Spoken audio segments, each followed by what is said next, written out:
മറ്റൊരു പ്രധാനപ്പെട്ട വാർത്തയിലേക്കാണ്. തൃശൂർ കൊടുങ്ങല്ലൂരിൽ 62-കാരി മരിച്ചത് മരണകാരണം പേവിഷബാധയാണെന്ന ഒരു സ്ഥിരീകരണമാണ് ഇപ്പോൾ വരുന്നത്. മേത്തല അഞ്ചപ്പാലത്തിന് സമീപം സതീഷിന്റെ ഭാര്യ ഷീജയാണ് കഴിഞ്ഞ ദിവസം മരിച്ചത്. ഇത് പേവിഷബാധയേറ്റുള്ള മരണമാണ് എന്നൊരു സ്ഥിരീകരണമാണ് ഇപ്പോൾ വന്നിരിക്കുന്നത്. കൊടുങ്ങല്ലൂരിലാണ് 62-കാരി മരിച്ചത്. ഈ മരണകാരണം ഇപ്പോൾ പേവിഷബാധ തന്നെയാണ് എന്നൊരു സ്ഥിരീകരണമാണ് പുറത്തുവരുന്നത്. പേവിഷബാധ ലക്ഷണങ്ങളെ തുടർന്ന് ആശുപത്രിയിൽ ചികിത്സയിലായിരുന്ന ഷീജ ഞായറാഴ്ചയാണ് മരിച്ചത്. തുടർന്ന് നടന്ന രക്തപരിശോധനയിലാണ് ഇവർക്ക് പേവിഷബാധ സ്ഥിരീകരിച്ചത്. ഇപ്പോൾ 62-കാരി ഷീജ മരിച്ചതിൽ ഒരു സ്ഥിരീകരണം വന്നിരിക്കുകയാണ്. പേവിഷബാധയേറ്റാണ് ഷീജ മരിച്ചത്. മരണകാരണം പേവിഷബാധയേറ്റാണ് എന്നൊരു സ്ഥിരീകരണമാണ് ഇപ്പോൾ വരുന്നത്.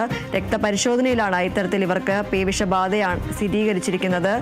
മേത്തല അഞ്ചപ്പാലത്തിന് സമീപം സതീഷിന്റെ ഭാര്യ ഷീജയാണ് മരിച്ചത്. പേവിഷബാധ ലക്ഷണങ്ങളെ തുടർന്ന് ആശുപത്രിയിൽ ചികിത്സയിലായിരുന്ന ഷീജ ഞായറാഴ്ചയാണ് മരിച്ചത്.